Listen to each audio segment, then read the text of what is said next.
It's about to be lit in Jackson tonight. We'll take you live to the Christmas tree lighting ceremony downtown. The NCAA throws the yellow flag at the Rebels, and the penalty is more than 15 yards. We'll take you live to Oxford to talk about the sanctions on the football team. Jackson has the fourth highest rate of HIV infection in the nation. See how a local Walgreens is helping to break the stigma for World AIDS Day. And temperatures tonight will be dropping into the 40s. Initially fair skies overnight, but as the temperature drops to near the dew point level by sunrise in the morning, we could see some patchy, dense fog developing. We've got a dense fog advisory in effect from 9 o'clock tonight through about 10 o'clock on your Saturday morning. We'll check out your 8-day forecast that includes a lot of rain for next week and some much colder weather that's coming up in just 10 minutes. Good evening and welcome, everyone. The Ole Miss football team was handed down sanctions from the NCAA after a 5-year investigation. WJTV's TJ Wary and Tyler Griever are live in Oxford with more. TJ, Tyler.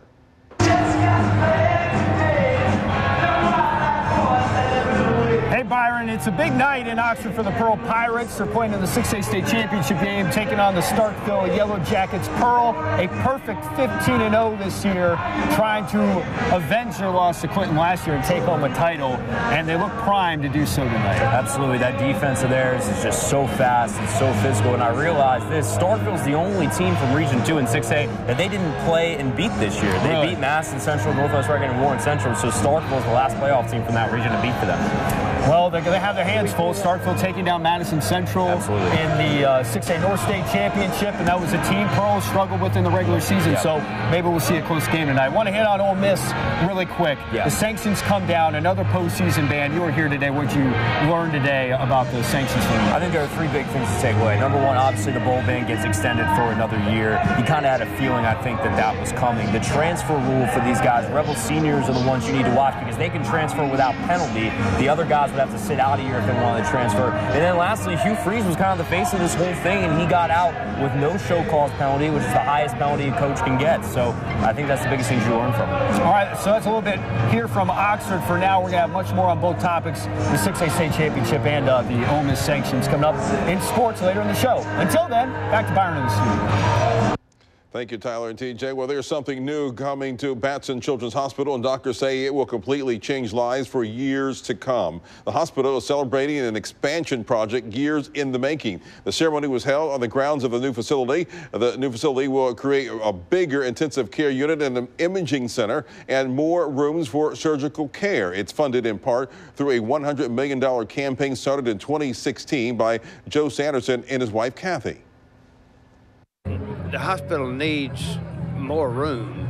They need an imaging center. The babies in this hospital have to go to the big hospital if they need an MRI or CT scan, and they need more operating rooms. So far, they have raised a little more than $60 million. Today is World AIDS Day, and a local group is offering free testing. WJTV's Lauren Fluker took a trip to that site, and she has the story. It's the first day of December, the day known as World AIDS Day. On this day, My Brother's Keeper likes to stop and pause and encourage people to know their HIV status. My Brother's Keeper is a local health organization with a focus on HIV/AIDS awareness and prevention. We're looking at rates that mimic HIV rates 20 years ago.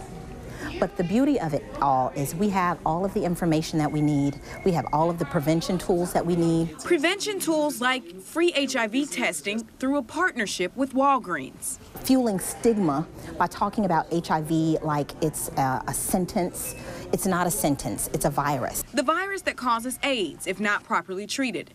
MBK says it's important to use days like World AIDS Day to start a conversation. And the only way to know your status is to get tested. According to the State Department of Health, Mississippi has the 6th highest rate of AIDS diagnoses. But prevention is in protection. Just because you're an older person doesn't mean you're too old to learn. And so I learned a whole bunch today, and I got tested. It's a human immunodeficiency virus. Not gay, not black, not poor. It's HIV. Lauren Fluker, WJTV 12. My Brother's Keeper has tested over 2,500 Mississippians to date. You still have time to get a free HIV test. MBK will be at Walgreens on Ellis Avenue until 7 o'clock tonight. The city of Jackson is hosting their tree lighting ceremony tonight. WJTV's Margaret Ann Carter is live with more. Margaret Ann. Byron, the ceremony got started a little bit late tonight, so the tree isn't quite lit, but this is actually perfect timing because our very own Terrence Friday is performing with his family behind us right at this very moment. I'm going to stop talking so maybe you can hear a little bit of what they're singing right now.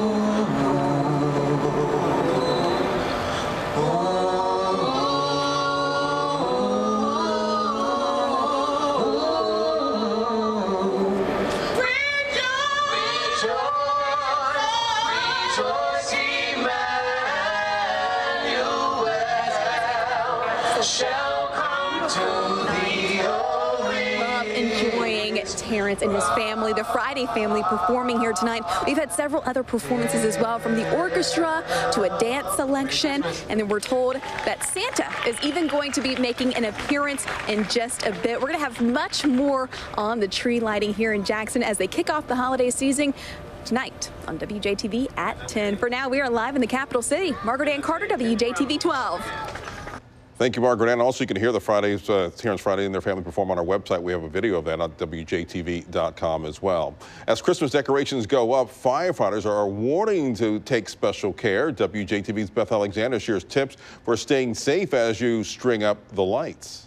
While beautiful, Christmas lights can be dangerous if they're not installed properly or maintained. If they're frayed or sockets are loose, throw them out. And don't leave empty light sockets. Children too often put their fingers in them, and bulbs should never touch branches. Your lights and your cords that you use during Christmas time need to be UL listed. That means these devices have been tested with Underwriters Laboratory, and they're made for this purpose. What we want people to know is, 1, remember change batteries in your smoke detectors, make sure they're working.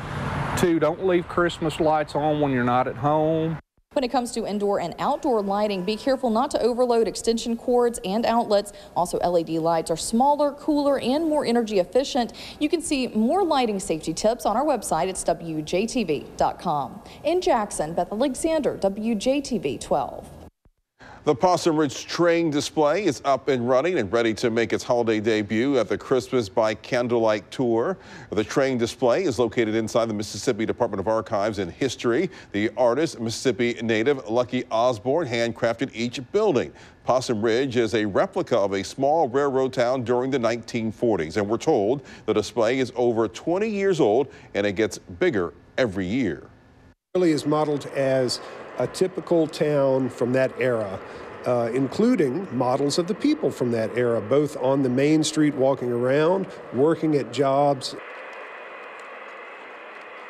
The Christmas by Candlelight Tour will feature many downtown locations, including the Mississippi Department of Archives and History and the Governor's Mansion. Governor Bryant and the First Lady will be there. The event is free and fun for the entire family. It begins at 4:30 and runs through 8:30.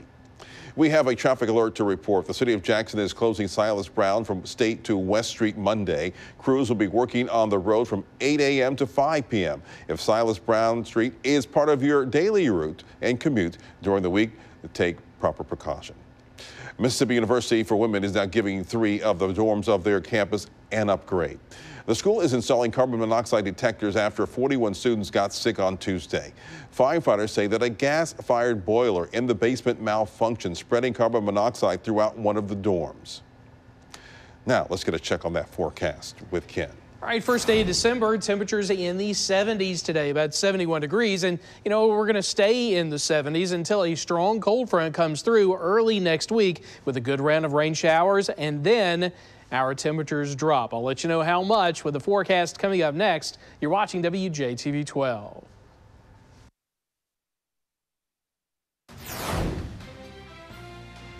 Well, today a pretty good day to start the month of December. We had a mix of sun and clouds in the metro. Temperatures in the 70s. Now, low cloud cover hanging tough over the southeastern part of the state, so they were overcast in Hattiesburg all day with temperatures only in the upper 50s for highs. Now, I think we're going to see more in the way of these low clouds, fog by tomorrow morning, and not just for the Pine Belt, for much of the rest of the state. So a dense fog advisory has been issued for this this gray shaded area. It does include all of the metro, southern Delta, Vicksburg, Natchez, all the way down through the Pine Belt again. This is going to kick in at 9 o'clock tonight and go through about mid-morning tomorrow morning. Now, right now, we've got fair skies, but that's what usually happens before fog. We have fair skies, allowing those temperatures to cool down to the dew point level. So temperatures are dropping. It's 57 degrees right now, but by tomorrow morning, that temperature and the dew point, they are likely going to match. When those two numbers are the same,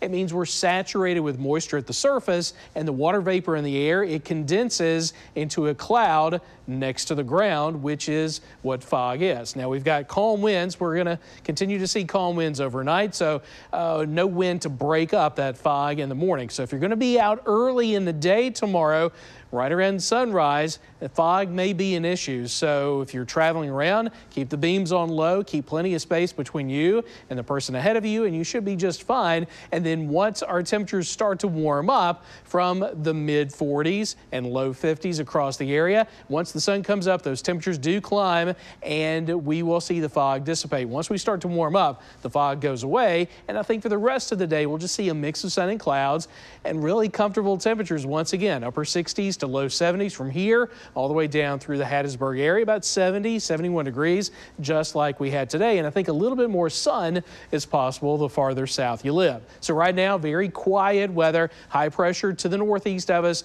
controlling our weather, but we are watching this storm moving in to the Pacific Northwest. That is going to be our next weather maker. Watch it. It's going to move across the country over the weekend, and I think this will be targeting Mississippi as we head into early next week. I'm expecting most of the rain out of this on Tuesday, and we're going to get a good round of rain showers, some thunderstorms, a couple of inches of rain will be possible. And then this front is also going to tap some really cold air coming in from the north. So that's going to give us some of our coldest weather of the season so far. So watch it. Temperatures will be warming up through the weekend into Monday. Then our front comes in Tuesday.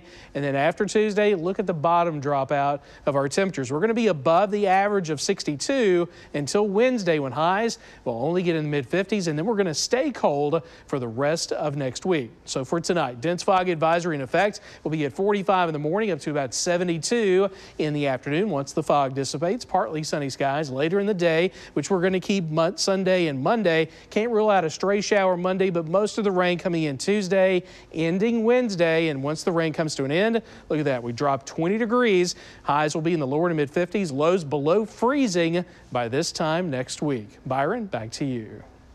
Thank you, Ken. Is Secretary of State Rex Tillerson on the hot seat? We will have an update for you coming up after the break.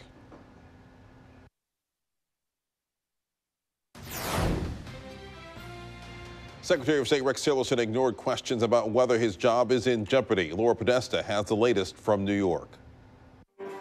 In a tweet, President Trump shot down reports that he planned to fire Secretary of State Rex Tillerson. Mr. Trump tweeted, "The media has been speculating that I fired Rex Tillerson or that he would be leaving soon. Fake news." Earlier in the day, Tillerson appeared confident that his job was safe during a meeting with Libya's prime minister. It's laughable.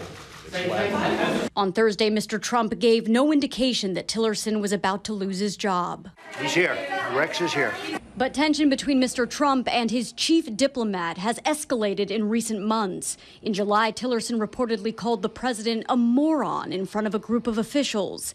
CBS News has learned that the White House is circulating a plan that would remove Tillerson and replace him with current CIA Director Mike Pompeo. He kind of, brushed this off today. He's heard these kinds of stories before. White House Chief of Staff John Kelly reportedly called Tillerson's chief of staff Thursday and told her, quote, "The rumors are not true."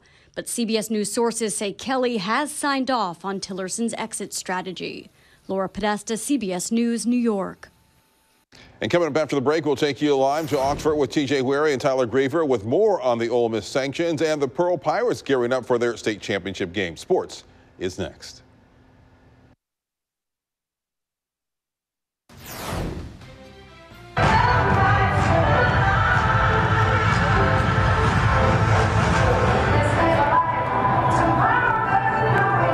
Welcome to Oxford, everyone. I'm TJ Wary with Tyler Griever. We are here getting you set for the 6A state championship game between Pearl and Starkville. Pearl back in the championship game for the second straight season. They lost last year to Clinton, but they have been a dominant force all year long. You knew this could happen all year, especially after what happened last year. They brought everybody back, and this is what they expected. John Perry said, want to know every week, and lo and behold, they're right back in. Yeah, this team has been on a mission since that loss to Cam Akers and the Arrows a year ago in Starkville, and they look like they're on a mission too. Despite that loss to Clinton, it was their only loss in their last 25 games. That's insane. The team says the way they played to get back to this stage speaks to the character of their squad. It has not mattered how good the opponent, how bad the opponent. They have come to work every single Monday, Tuesday, Wednesday, Thursday, and Friday night and given us everything they can to give us a chance to win on Friday night. We take it, like brothership, want to know every week. We got our brother right there beside us that's going to help us get through the day and stuff. But take us on and off the field. We actually know that we have an ability to go play for a state championship because the majority of us was on the team that did it last year, So we've just been trying to take it small steps at a time. Of Pearl's 15 wins this year, only 3 have come by single digits. And in their postseason right now, their 3 wins in the playoffs have been by an average of 39 points per game. Watch out for the brothership, Starkville, because the Pirates are on a roll. All cannons are firing. Absolutely. Right? I think it's going to be a great defensive game. Starkville's defense is really good. Pirates' defense is so fast. I got to watch Tywin Knight. The dude, I don't think he gets enough love for how good of a player he really is. He's so versatile for Pearl, and he's going to make an impact tonight. Yeah, on both sides of the ball, as a running back and a defensive back. Yeah. He's a really, really good player. An undersized guy, but really good. Also, big news in Oxford today. The sanctions coming down for Ole Miss. What did you learn today at the press conference? Well, I think the big thing that's going to affect everybody, fans, players, everybody, is that the bowl ban's back. It's 2 years now. And that's really the biggest thing to come out of this. Everything else the NCAA said is something Ole Miss already kind of self-imposed. So the bowl ban is the story. Now, with that bowl ban, what you got to keep an eye on is the players who could transfer. The rule is the ban has to cover your remaining eligibility. So this is going to affect Rebel seniors. They have a year left. The ban's for a year. They've got to apply or let the school know they want to transfer, then apply for a waiver and let the school they're interested in know. But Ross Bjork says he hasn't had anybody say that to him yet. He and Chancellor Vitter really have not liked the way the NCAA conducted this entire investigation. It is simply not warranted and is based on fundamental flaws in the NCAA case and how the investigation was conducted. We will vigorously appeal the additional postseason ban. It is clearly an excessive punishment. And we are outraged at the unfair characterization of our football program and the university culture involving athletics. Considering that we are one of only 3 SEC institutions that went more than 20 years without a major infractions matter, this is a gross misapplication of the charge of lack of institutional control. And the guy who's the face of this whole thing is not here anymore, former Rebel head coach Hugh Freeze, gets off with, well, very little. I mean, there's no show cause penalty for him. If he's hired as a head coach within a year, he's got to serve a 2-game conference suspension. But TJ, Hugh Freeze could get hired as an offensive coordinator or assistant tomorrow and go to work with no penalties. So I don't think any of us anticipated that when this whole thing started. No, I mean, it's pretty incredible what his penalty is, if you really can call it much of anything, based on him being the leader of it. Anyway, coming up tonight at 10, highlights from Pearl and Starkville. Have a good one. Just be aware there's going to be a little bit of fog tomorrow morning. The rest of the weekend looks good. A big storm coming in Tuesday. Then the rest of next week looks cold. Highs in the 50s, lows in the 30s. All right, thank you. And remember, news, weather, and sports are available 24/7. Be sure to engage us on Facebook, Twitter, and Instagram. But before we wrap up, we wanted to give you a peek at some of our favorite stories in the past week with this edition of Living Local. Make it a good night, everyone.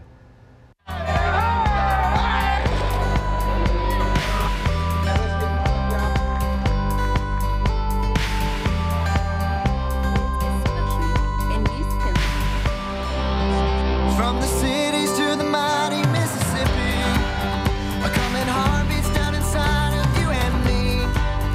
And no matter where we go, the South is in our soul. Who we are keeps us connected to this place.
Ole Miss receives new sanctions. The story at 10.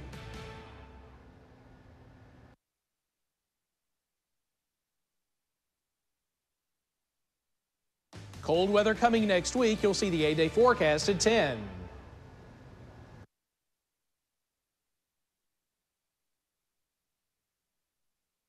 Tonight at 10, the NCAA throws the yellow flag at the Rebels, and the penalty is more than 15 yards. We take you live to Ole Miss for reactions. Then it's Friday Night Lights. Join us for highlights and final scores from tonight's high school football games in WJTV's The OT tonight at 10. And the weather for the first weekend of December will be nice with highs in the 70s, but a big cool down is coming for the middle of next week. You'll see the forecast tonight at 10.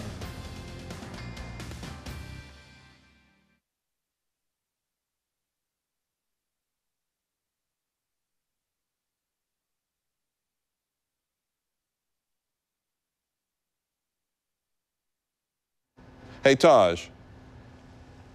Lauren's package said the 6th highest. You're saying the 4th highest. Which one's right? Do you know? Okay. Because our package said 6th highest. Okay, just double check. Okay. That's fine.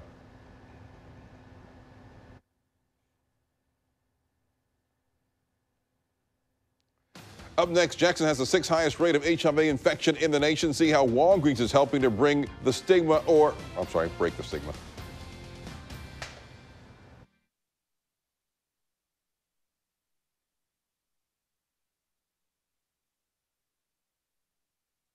Up next, Jackson has the 6th highest rate of HIV infection in the nation. See how Walgreens is helping to break the stigma in our community. Next at 10.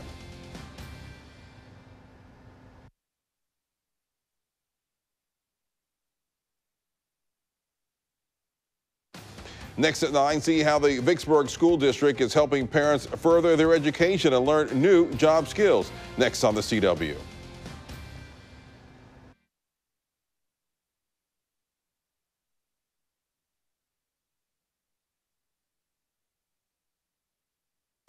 Tonight at 10, see how the Jones County Sheriff's Department is joining forces with public relations to interact with residents on Facebook Live. Then the aviation industry takes the flight in the Pine Belt. We take you to Ellisville for the opening of a new GE Aviation facility. That's tonight at 10. And temperatures will be in the 70s through the first weekend of December in the Pine Belt, but a big cool down is coming the middle of next week. You'll see the 8-day forecast at 10.